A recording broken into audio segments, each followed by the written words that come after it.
1990 సంవత్సరాలు గోదావరి పక్కన ఉన్న చిన్న గ్రామం మొబైల్ ఫోన్లు లేని కాలం, కానీ మనసులు మాత్రం దగ్గరగా ఉండేవి.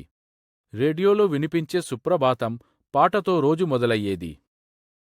రాము స్నేహితులతో కలిసి పాఠశాలకు వెళ్ళేవాడు.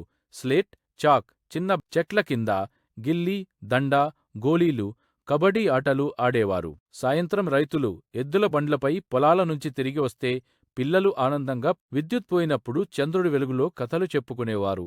పురాణ కథలు పిల్లల కలలకు. సంక్రాంతి రోజు గంగిరెద్దులు, పతంగులు, హరిదాసు పాటలతో పట్టణానికి చదువుకోడానికి వెళ్తూ రాము కళ్లలో నీళ్లు. ఎందుకంటే అక్కడ ఏళ్ల తర్వాత తిరిగి వచ్చిన రాము మారిపోయిన ప్రపంచాన్ని చూసి మొబైల్ ఫోన్లు వచ్చాయి, పెద్ద ఇళ్ళు వచ్చాయి, కానీ ఆ పాత నవ్వులు, ఆ 1990 రోజుల్లో డబ్బు తక్కువైనా సంతోషం మాత్రం చాలా ఎక్కువగా ఉంది.